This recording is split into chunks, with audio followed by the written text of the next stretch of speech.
How are you guys doing? In today's video, I'll be doing my first review. And as you may see in the title, the book is, drumrolls, The Picture of Dorian Gray by Oscar Wilde. I chose it because it is one of my favorite books. And you see, this is quite a bold statement, because I've read quite a lot of books my whole life. The reason why I first read this book was because of its catchphrases. Weirdly enough, a lot of mainstream media reference it a lot. One of the most common phrases are, "To define is to limit." And even the iconic, "It is the spectator, not life, that art truly mirrors." So I humbly thought, well, this must be good. And I was pleasantly surprised, because it was, in fact, good. And I must add, it's a shame that Wilde doesn't have any other books. For those who don't know Mr. Wilde, don't bother. I will introduce him. Oscar Fingallow Flaherty Wiles Wilde, oh my god, his name is so hard, I hate it, was an Irish poet and playwright. He was born in 1854 in Dublin and died on the 13th of November in 1900 in Paris at the age of 46. His last words were, "This wallpaper and I are fighting a duel to death. Either it goes or I do." Well, it's safe to say that the wallpaper won. Wilde was also famous for his quick wit and larger-than-life figure, but despite his flamboyant lifestyle, he was an intellectual at heart, studying first at Trinity College, later at Oxford, as well as being an exceptional linguist. He was fluent in French, German, English, and knew a lot of Greek and Italian. Conversely, he knew nothing of Irish. Still, these aren't the only reasons why Wilde is popular. He is also remembered for the circumstances of his criminal conviction, for gross indecency and concession homosexual acts, which led to his imprisonment.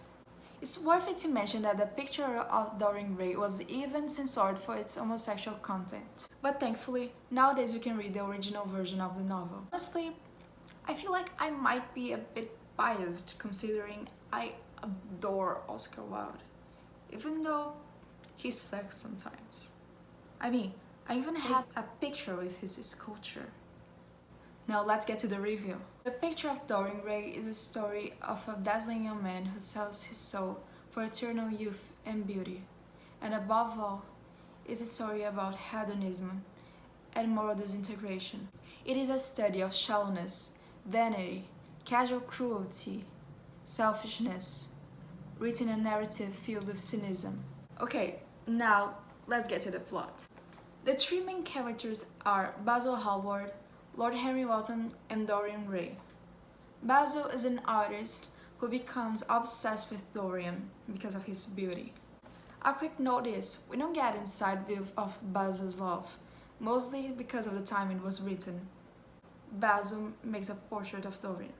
Then, Dorian meets a friend of Basil, Lord Henry, and becomes obsessed with his worldview, which is a extreme form of hedonism, and asserts that the only worthy life is the one spent pursuing beauty and satisfaction of the senses.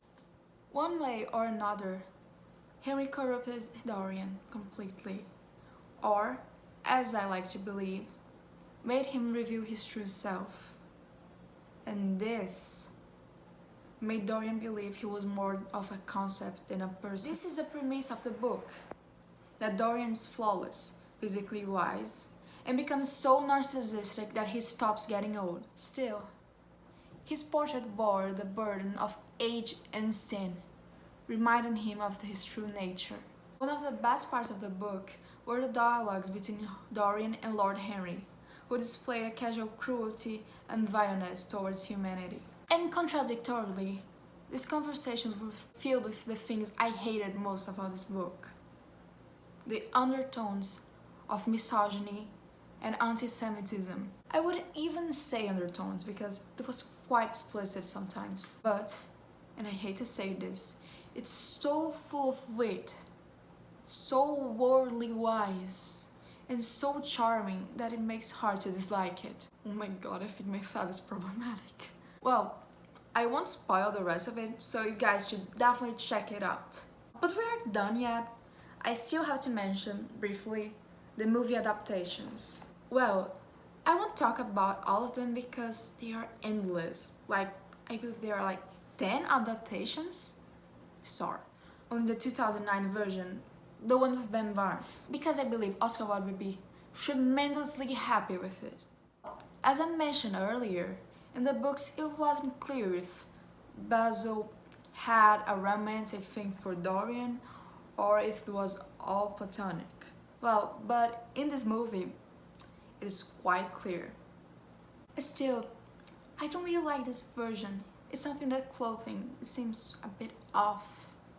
Because I believe that Dorian would shop at Forever 21. I'm sorry, but these jokes never get old.